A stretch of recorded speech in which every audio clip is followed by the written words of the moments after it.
ஒரு அருமையான தேங்காய் பால் ரசம் தான் பண்ணியிருக்கேன். இது சோறு கூட சாப்பிட்றதுக்கும் ரொம்ப சுவையா இருக்கும். உங்க வீட்டில் நீங்க பண்ணி பாருங்க. ரொம்ப அருமையா இருக்கு இது ரசம்.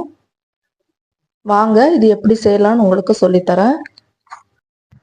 தேங்காய் பால் ரசம் பண்றதுக்கு ஒரு 4 பல் பூண்டு எடுத்திருக்கேன். உங்ககிட்ட சின்ன பல் இருந்தாச்சுன்னா ஒரு 6-7 பல் எடுத்துக்குங்க. இதுல 1 ஸ்பூன் நல்ல மிளகு எடுத்திருக்கிறேன். ஒரு 1.5 ஸ்பூன் ஜீரகம் எடுத்துக்கிறேன். இத கொஞ்சம் நம்ம அரைச்சு எடுத்துக்கலாம்.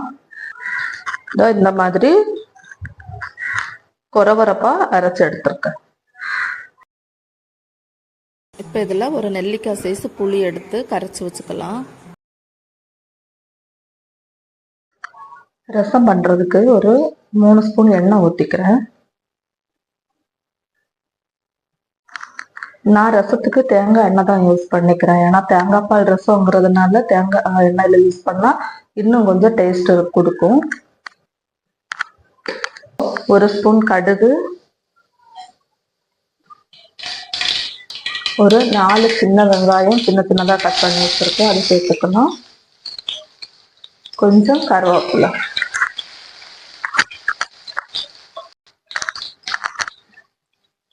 ஒரு காஞ்ச மிளகாய் போட்டுக்கிறேன், ஒரு தக்காளி, கொஞ்சம் மஞ்சத்தூள், இதுக்கு தேவையான அளவு கொஞ்சம் கல்லுப்பு போட்டு தக்காளி வதங்குற வரைக்கும் இதை வதக்கிக்கலாம்.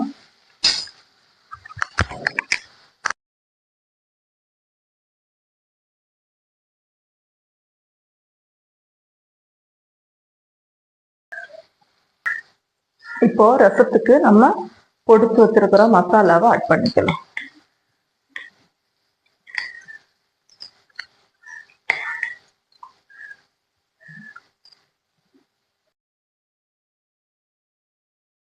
கரைச்சு வச்சிருக்கிற புளி தண்ணி இதுல சேர்த்துக்கலாம்.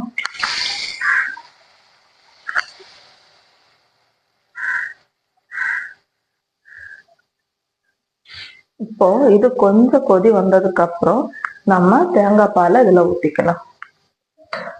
கொஞ்சம் இது சூடாகட்டும்.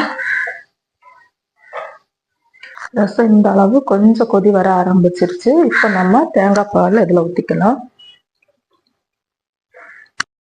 இப்போ கொஞ்சம் கொத்தமல்லி தூவி நம்ம ஸ்டவ் ஆஃப் பண்ணிக்கலாம். போதும், ரொம்ப கொதிக்க விட வேணாம்.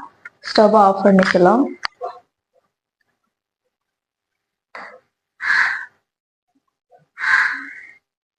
தேங்காய் பால் ரசம் ரெடி ஆயிடுச்சு. இது ரொம்ப சுவையா இருக்கு. உங்க வீட்டுல நீங்க பண்ணி பாருங்க. குழந்தைங்க ரொம்ப விரும்பி சாப்பிடுவாங்க. ஃபர்ஸ்ட் டைம் எங்க வீடியோ பாக்குறீங்கன்னா லைக் பண்ணுங்க, ஷேர் பண்ணுங்க, சப்ஸ்கிரைப் பண்ணுங்க.